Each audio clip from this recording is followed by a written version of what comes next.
Mission Sunday, we will talk about our vision and mission in our church. And before that, let us read our 1 John, or John chapter 21, verse 15 and 16 and 17. Sabi niya doon, when they had finished breakfast, Jesus said to Simon Peter, Simon, son of John, do you love me more than this? He said to him, yes, Lord, you know that I love you. He said to him, feed my lambs. Again, Jesus said, Simon, son of God, do you love me? He said, yes, Lord, you know that I love you. Jesus said, take care of my sheep. The third time he said to him, Simon, son of John, do you love me? Peter was hurt because Jesus asked him in the third time, do you love me? He said, Lord, you know all things, you know that I love you. Amen. So, it's a Mission Sunday today, so I will speak about our love to our vision. Our love to our vision. So what is the vision of Gia Regina? Yung ano po, yung statement. Oh, magpapatayo ba? Nandun na pala. Sabi niya, oh, we are saved by the projector. Hindi ako nagpatayo. Chosen and appointed to God, bear fruit that remains. So, hindi lang natin ginagawa, we did not make it like Pastor Primo made it. No. It's from the Bible. They took it from John chapter 15, verse 16. You did not choose me, but I chose you and appointed you to go and bear fruit that will remain, so that whatever you ask the Father in my name, He will give you. So, we should be reminded, we should remind ourselves about what is the purpose of our existence. What is the purpose of your life? Ano ba ang purpose natin? Bakit po? Why we are here? What is our calling as a believer of Christ? Ang daming mga tanong ko. Okay, so Jesus asked this question to Peter, do you love me? And he said, you know, Jesus did not ask Peter kung what is his degree, di ba? He did not ask Peter what his degree is or what his work. He did not ask Peter if he believed in him or how holy you are. Hindi niya tinanong mga yun, di ba? He did not ask him how wealthy he is, how much money he had in the bank, yung mga maraming pera sa bangko. Jesus asked Peter if he loved him. Peter, do you love me? So I believe Jesus asked this question to Peter because Peter loved him. Alam ng Diyos na mahal ni Peter si Lord. But, bakit na tinanong? Kasi I believe the Lord asked Peter kasi the Lord have shown to Peter how good he is sa buhay ni Peter. So, parang di ba yung, even in our relationship sa kaibigan natin, di ba mahal mo ba ako? Kung matatanong ba natin sa kaibigan natin kung ikaw mismo ay hindi nagbigay ng love sa kaibigan mo, or it's not your friend. Mahirap, di ba? So, I believe Jesus asked this question to those who have seen His love in their lives. So Jesus, or Peter, has the opportunity and experience God's love in his life. He experienced God's mercy in his life. Remember, nung nasa laot sila, Peter and his friends, mga other disciples, they're catching fish and wala silang nakukuha. And Jesus said, cast your net in the other side of the boat. And, anong nangyari? Ang dami, di ba? Ang dami nilang nakuha. And, you know, Jesus scared Peter. Even later, pag tinignan natin yung Bible natin later, si si the Peter will deny Jesus, right? Alam niya. Pero, ang Panginoon, love niya si Peter kasi alam niya na yung si Peter, alam ng Panginoon na ang heart ni Peter ay nag-obey at nagsuserve sa kanya. Amen? Amin na po doon? Amen? Your love to God begins when you know that He loves you. Only then you can love Him back. So, God loved us first, di ba? So, when we think about His love, sa dami ng mga ginawa ng Panginoon sa atin, ano ba ngayon? Nagpapasalamat tayo, di ba? Lord, we thank you so much sa pagmamahal mo. We thank you, Lord, sa pag-provide mo ng mga pangangailangan namin. God's mark in your life, di ba na when you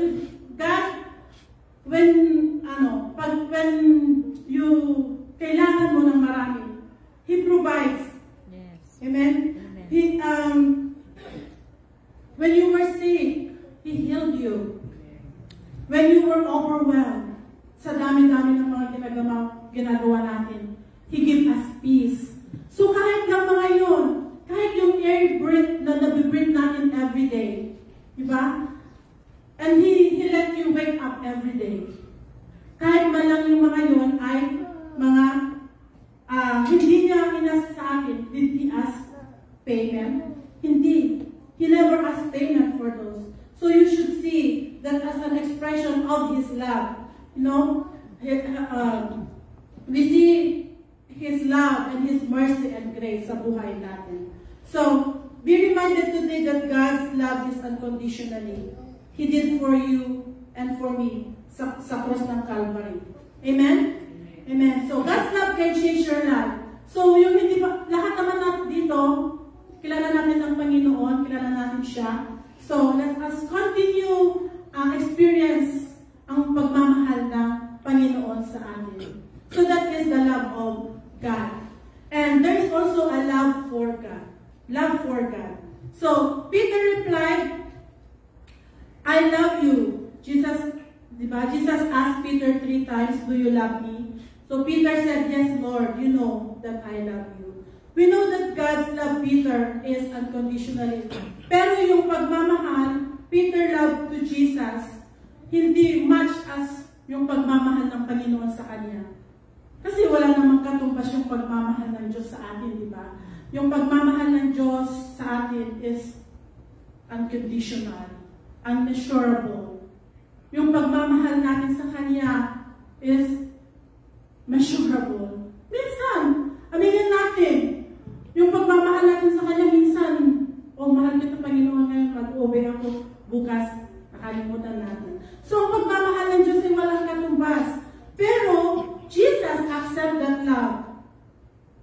Jesus accept that love of Peter to Him. So, ganun din sa atin. Jesus accept us. Kahit alam niya yung pagmamahal natin ay baka hanggang dito lang, hindi hanggang hindi ganun kataas. So, katulad ng mga kapatid, do you love the Lord? Tanong ko sa'yo, sagutin niyo sa inyong mga puso. Do you love the Lord? How much do you love Him? Kahit maraming tayong pagkukulang. I was talking to Pastora kanina. Sabi niya, parang sa dami-dami na nangyari sa buhay niya this week. Pati ako, sabi ko, the Lord is still love us. Mahal pa rin tayo ng Panginoon. He knows our heart. Even marami tayong pagkukulang. Yung mundong salita, sabi nila, tao lang tayo. Amen. Pero, ang mga, tayo ay naglilingkod at ang Diyos alam niya ang nilalaman ng ating mga puso. So, give what you have. Bigay lang natin yung kaya natin. The Lord knows it's not enough. Sabi ko kanina, but He has the power to multiply that love. So, sabi natin, ilang beses tayo nag-pray in a week? In a week pa, hindi every day. 3 times ba? 3 times, 5 times pa a week? Or in every day, 3 times a day? Alam niyo na, ano kayo? Saan kayo? Kayo lang po ang nakaka-assess or yung ginagawa nyo. Hindi ko alam. So look, but you know, even sabihin natin 3 times a week, napaka-busy ko, Lord. But I said, I'm not judging you. Let's continue to do that. And I know, pag dinisar natin ng Panginoon, kahit 3 times a day, pag dinisar natin ang presensya ng Panginoon, the 3 times a day magiging every week, ay every day, more than 3 times a day. Di ba? Kasi ang Diyos, siya ang nagbibigay ng power sa atin. Once na dinisar natin ang kanyang presensya, the Lord will bless us. Amen. So,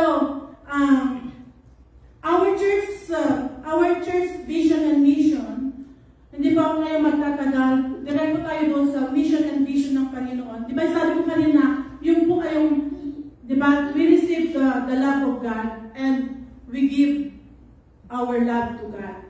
So as to do out to that mission, we must have the love for Jesus. So, our expression to love God is by reaching out to people to know Him and be saved. Okay, so, paano natin i-reach out ng mga tao? O, saan yung operator natin? Andun pa? O, mamaya pa. Okay, so, paano natin i-reach out mga tao? Anong magawin natin? Evangelize. So, kailangan ng maraming prayer and maraming encouragement. Tomorrow is July 1st. July 1st. We, the church, is going to reach out. Amen. So, Waskana. Bear fruits that remains. So, makikilala natin, mamimit natin ang mga tao na ready ng Panginoon para sa atin. Amen. Amen? Amen? So, the Lord, if you aim high. Kasi di ba minsan, we are just comfortable sa atin lahat. Comfortable lang tayo sa mga kilala natin sa church. So, we aim higher. We have to aim to go outside ng comfort zone natin. I know it's not easy. Mahihiya ba tayo? Minsan nakakahiya ba? Or ano ba yung nafe-feel natin, bakit po tayo nahihiya or ayaw ko natin i-share yung si Jesus. Maraming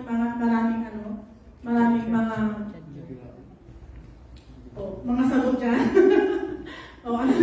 Bakit tayo gano'n? But we ask the Lord to give us the boldness. We ask the Holy Spirit to be with us. Amen? Do not feel embarrassed because we will be giving them a good news. May mga trust natin dyan. Ano yung good news na bibigyan natin sa mga tao? We will giving them Jesus. Oh, hallelujah. Ang good news bibigyan natin sa kanila about Jesus. So, wag po tayong maghihiya sa tomorrow. Yan yung isang step natin para magawa natin yung ating vision and mission. We really need to dedicate our ministry to Jesus. Means when we ministry to the Lord is when we minister to His people. We need to dedicate our finances and time to Jesus. Means our ministry has to be missional. So, magbukas, magbibigay tayo ng, ano ba yung hinala natin, Pastora? Mga tubig and juices. Cool aid. So, one way to minister is giving. So, magbibigay tayo po ng tubig. And then, the people, will, alam mo, pag mainit ang panahon, alam nila, oh, may tubig doon. Asan kaya yung tubig na yun? Asan kaya yung cool aid na yun? And they will come to us, and then it's time to give our trust to the people. Amen? Our finances are either idol that we worship or an instrument that we worship with. So, dalawa lang. Ano ba ginagawa natin sa mga pera natin? Do we use it for the kingdom expansion? Or do we use it for wine? Wine now. Oh, di ba? Oh, for mine. For mine. Para maging ano ba? Ganun lang. Di ba doon sa ano nun, sa yung mga Egyptian, when the Israelites was released from Egypt, God gave them wealth. Di ba? Binigyan din sila ng mga ano, ng mga ari-arian to use to build Ark of Covenant, to build tent of meeting, to build a place to worship so that the grace of God will be upon the whole land. Pero, when Moses, pumunta na si Moses sa bantay, in the mountain, and when he's about to come, he found out that the people built a cow, ano yung gold cow na wino-worship nila. So, hindi nila ginamit sa tama. So, anong nangyari? Nasaktan sila kasi ano ba yan yung binagsak ni Moses yung tablet of 10 Commandments. So, yun lang po, left or right. Are you gonna use your money for the advancement of His kingdom, or you're gonna use it to destroy yourself? Or, right? Our money should use to advance the kingdom. Do not use our money to destroy us. Kung ano-ano ang nabibili natin, na mamay natin dyan. Right? Our finances should be direct or nakaangkla sa Panginoon. Amen. Hallelujah. So when we use our finances for God's kingdom, for the lost, to support the mission, God will bless us. Binabalik niya ng mas marami pa ang mga binigay natin sa Kanya. So even our marriage. So sino ba yung naghahanap ng asawa? Mga binata. Di ba? Our marriage, di ba? Nag-asawa tayo. Kayo may mga asawa at mga anak na is missional. It should not only produce children going to church para magpakasyon, and you can go mag-vacation once a year. But our marriage, it should raise the cause for Jesus. God used your marriage, your wife, your husband to bring people to church, to Jesus. Amen. Let us build an altar at home. Altar at home. Hindi yung altar na yung kapitbahay namin kasi sa kanila. Yung kapitbahay namin may altar na pag dumidilim na ng panahon, sabi ng tiya nila, akyat ka na, sindihan mo. At saka may mga doon, may mga images, mga imahe. So hindi po ganon. Ang ibig ko sabihin, an altar. So tayo, as a family, the mom and the dad, the kids, should have a time to worship the God. To worship our God. We should have time to pray. Amen? We should have time to pray. Kasi it should start in our own family. Kung hindi matibay ang ating family, paano? How as a leader or as a church, as a member of the church, how could we go out and preach the gospel if tayo mismo ay hindi matibay? Hindi po tayo nag-pray doon kay Mary. We don't pray to Mary. We do not pray to the saints. But we pray to our living God. We pray to God the Father in the name of Jesus Christ by the power of the Holy Spirit. Amen? Amen. Lagi po natin tatandaan yan. The ultimate purpose of our life as a believer of Jesus Christ is to bring people to Jesus and to disciple them. So, ang dami kong sinulat yun. Ang dami ko parang dinabasa, tingnan natin. The Lord, it is, when we go out and meet people, this could be our regular activities, like in the grocery, coffee shop, in the bus. So we should be intentional. Ibig sabihin, intentional po tayo. So when we go out, alam niyo ba, ito, nung nasa finance company pa ako, meron yung pero parang step, how to recruit, how to sell. So, tayo, nag-recruit din tayo para sa Panginoon. So, doon sa training namin, pinitrain kami na you have to be intentional. So, pag may na-meet ka sa grocery store, kinakausap mo yan. kung kailangan ba niyang insurance, kailangan ba niya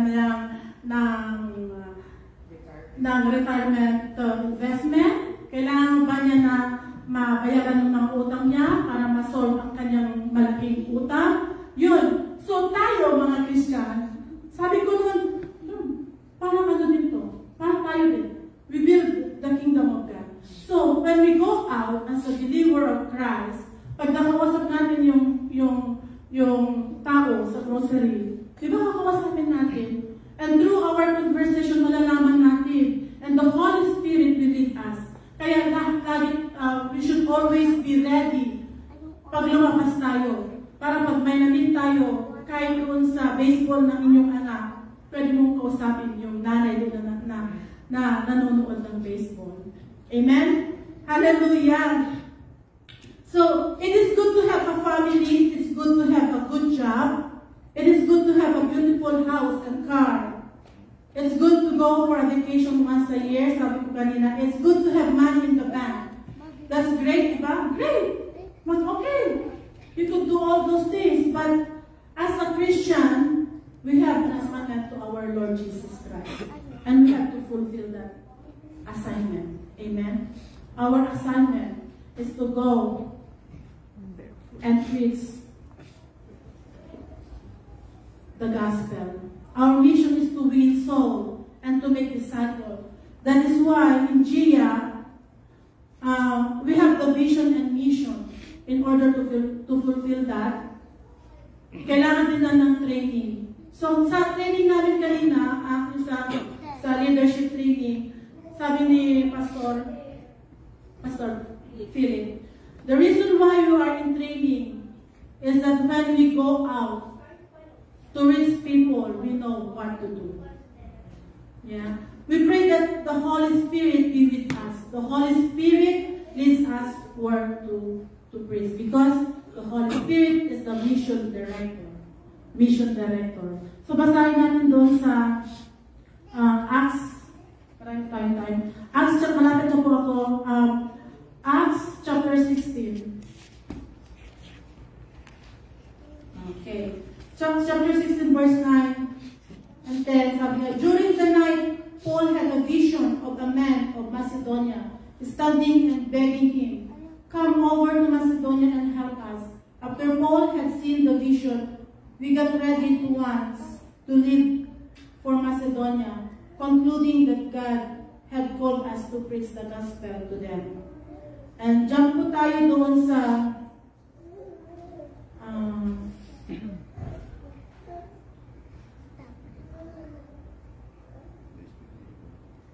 so, sa 11, from that, on the Sabbath, we went outside the city gate to the river where we were expected to find a place of prayer. We sat down and began to speak to the woman who had gathered there. One of those listening was a woman named Lydia, a dealer in purple cloth from the city of Thyatira, who was a worshiper of God. The Lord opened her heart and responded to Paul's message. Hallelujah. You know, the Holy Spirit, we ask the Holy Spirit to lead us. Hindi naman natin kaya di ba? In our own, hindi naman natin kaya pumunta doon sa na mag-mission na kung ano ba yung to share the gospel. But we need God. We need to pray. Hallelujah. At since makipagkita yung ano natin, yung board natin ng vision and mission. Ayan, ginawa ko ni Pastora yan. Hindi na ako gumawa ng ibang PowerPoint. Sinalo ka na lang po yan para mabilis. So, in what is our vision for 2 to 5 years, 5 to 10 years. So, nandyan po. So, kailangan natin palakasin ang church natin, mag-train po tayo to equip workers, additional BCC leaders. So doon po, and learn to provide the interpretation ministry. Yun pang isang vision natin. And encourage more tithers. Kasi hindi po natin kaya yan pag wala po tayong wala po tayong funds. Kailangan natin. Amen? And then the 2027, magkakaroon po tayo ng 25 BCC. Ngayon, ilan lang po tayo? 7 BCC, 7 leaders. So, magkakaroon po tayo ng 25. Doable ba yun? Amen! Doable po. Pag tayo po you have to do what you need to do. Kailangan mong gawin yung pinapagawa ni Lord sa atin. And magkakaroon po din tayo ng waivers to increase the numbers. Diba yung mga youth natin ngayon, may mga youth na tayo. So, magkakaroon tayo ng mas marami. So, even if you look at our vision and mission, so, nag-start po sa atin. So, hindi yan lalago, hindi yan makukuha kung hindi po tayo nagko-commit sa Panginoon. So, kailangan natin na mag-commit sa Panginoon. Amen? Amen? Are you ready to go? Amen. Are you excited to go? Amen. Yes, Lord, I am ready. Because we love you, Lord. Hallelujah. I know it's not easy to do in our own strength, but by the power of God, we can do it. Amen. And sometimes we have this enemy. Di ba yung enemy, malakas na enemy natin, kunwari malakas siya, pero hindi. Who is around us? Sabihin niya, Joy, di ba, pagod ka ngayon? Pagod ka. Naglalay ka. Huwag ka nang pupunta. Pagod ka. Yung mga anak mo, ang dami nilang mga kailangan. Baseball ngayon, you have to watch your son. Pero, Lord, hindi.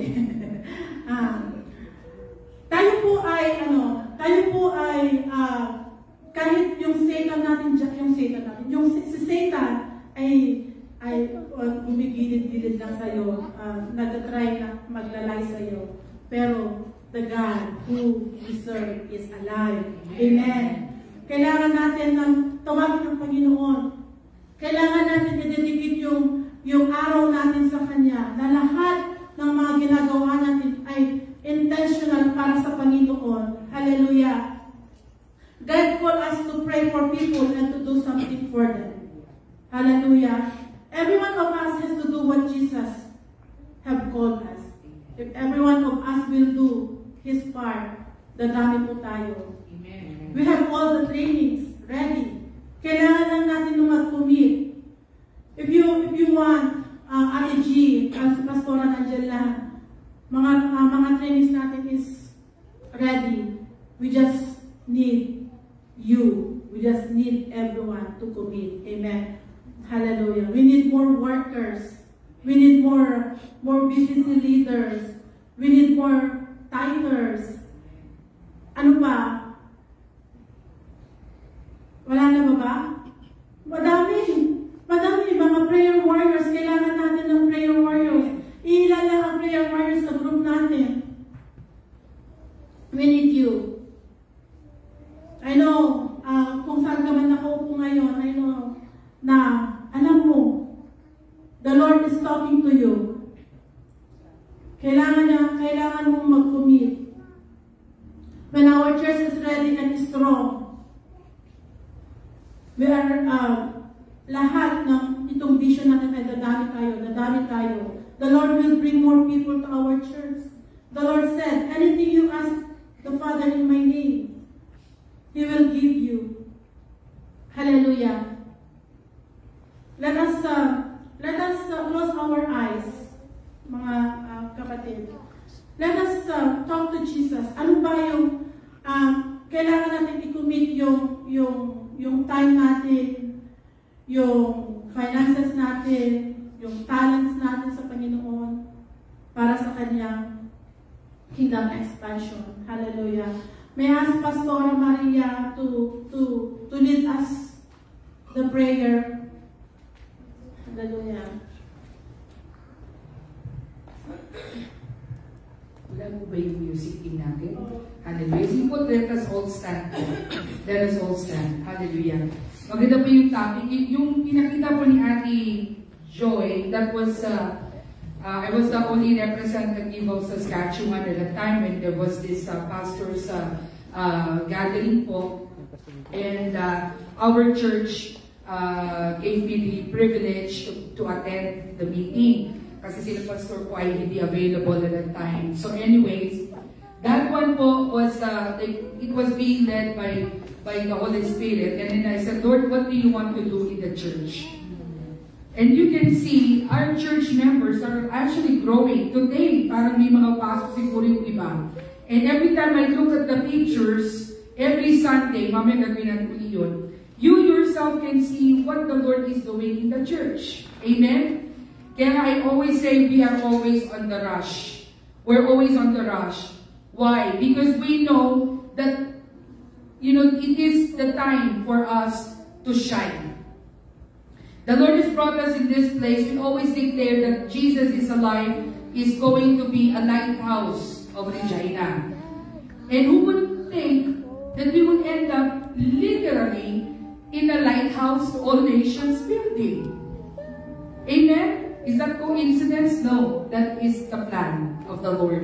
And the things that you have seen, yung 5 years, 3 years, 5 years, 10 years, the Lord wanted to equip, train, and establish each and every one of us. It is the Lord who will do things miraculously. Would you like to see the wonders of God? Amen. Who is excited to see the wonders of God? Amen. We have to start from within. Sa sarili natin mismo. There's that mission. And tomorrow, we are inviting each and every one of you. If you received that shirt, I apologize for those people who were late in ordering the t-shirts na meron tayo suot yung red. But if you have a red shirt, please wear that red shirt. It's only for 2 hours, starting at 1 p.m. to 3 hours. All we need to do is share the tracts, and at the back of it, that is the name of the church. Nahiya ako, sis. Or if you want, you just sing with us. No? Kaya lang, unfortunately, we're unable to ask for a permit with the speaker and such. But we can just be singing there. Baka may magdadala ng acoustic, I don't know. And then kakanta kami, mag-share. All you need to do is just give out, our tracts. It's a nice tracts. And then at the back of it, sabihin nyo, kung mahihain talaga kayo, sabihin nyo, oh, yeah, you're invited in our church every Sunday. And then, wala na, that's it. You give up the thing, like the drinks. Amen? That is one way that you can help the church. Second thing, for you to see the wonders of God, the miracles and the wonders, every Wednesday, you are invited to join in our prayer group. It is not only limited for 5 people. Sabi nga po, di ba, an empowered church is when there are a lot of prayer warriors. Amen? Parang po lahat tayo, we are going to pray for one another. We need to pray for one another. Do you pray for somebody? Or do you pray just for yourself? That is part of the mission. We have to pray for one another. We have to encourage one another. And I know most of you have experienced this. Amen? Hallelujah. Praise God. Amen. So, starting tomorrow, we will be having our fasting and prayer. Skip one meal. Ibig sabihin po, yun yan, kanina kausap ko kanina, sabi niya, hindi ko alam ano bang nagawa ko. No, sabi niya, hindi ko alam bakit pa gano'n ang pinagdadaanan ko. And I shared my testimony. I said, I had a problem with my family before. With my mom, literally. And what our family did, we fasted. We fasted. Fasting, not just like, oh, I'm not gonna eat because I'm fasting, I'm dieting. No. Fasting and praying. Magkasama po yan. So when you are fasting, you have to be praying. It's not like when you're fasting, you're sleeping. Or you're fasting and then you are chatting. No. Fasting and then praying. What is your long-standing prayers? Do you need healing? Do you need miracles in life? Do you need a job? Do you need your papers to be done? Fast and pray. Amen? Hallelujah. So we have 7 days, starting tomorrow. Hallelujah. 1 meal, you can drink. But if you are like Daniel, you can do all the fruits. Kasi hindi ka pwede ng gutom ka. Because of this, health issues, you can do the Daniel, which is just fruits and vegetables. And that's it. Okay? So meron po yan na starting tomorrow po tayo. Amen? And may I also request later on po, we will be praying for Pastor Primo and Kuya Johnny. Meron bang alam mo isa pa may birthday? Kuya Rudy, July 1st. Hallelujah. Amen? Pag-pray natin sila. Amen? So, before we do that, we will be praying for one another. And I want you to close your eyes right now. I know that the Lord is telling you something. I know that the Lord is already instructed you what ministry you belong to, who you will be talking to. Why did God brought you in Canada? Is it just to work? No. The Lord has brought you in Canada for a purpose, and that is to glorify Him, to serve Him, Hallelujah.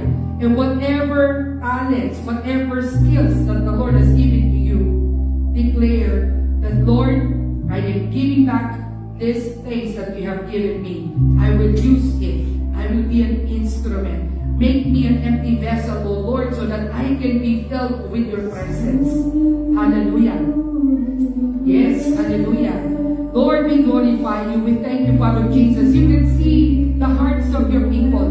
You can see what we are going through right now. In the mighty name of Jesus. Lord, kausapin mo. You talk to each and every one, O Lord, na narinig ko sa kalagitnaan namin. You move mightily in this place. Let the Holy Spirit move in this place.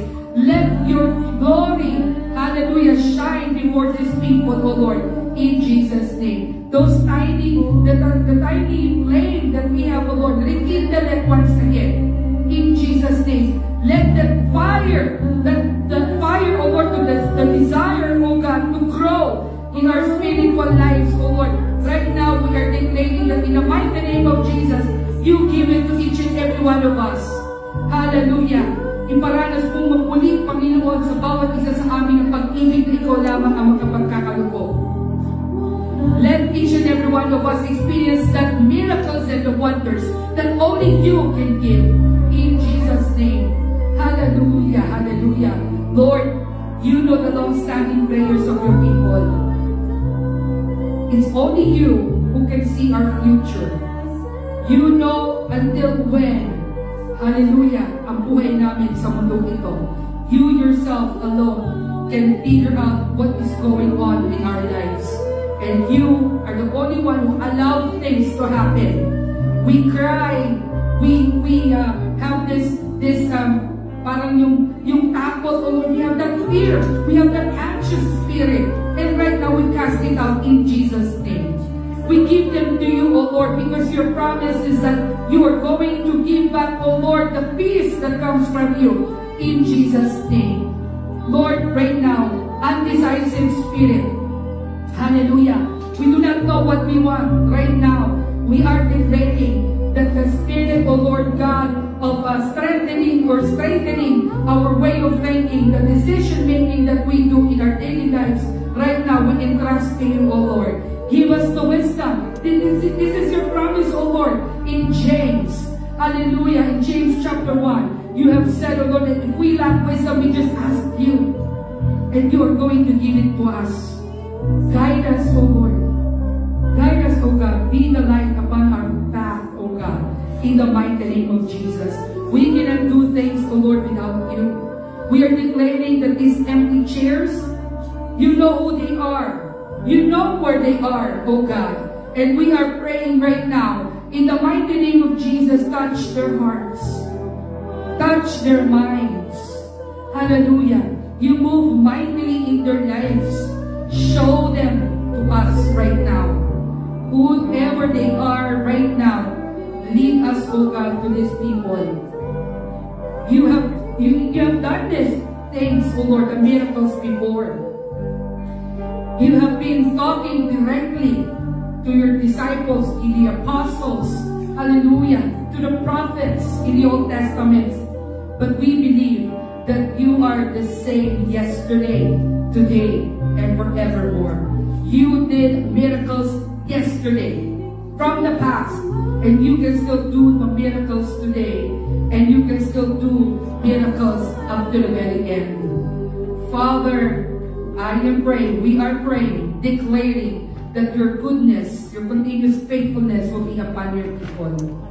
Hallelujah. May I request, Pastor, please.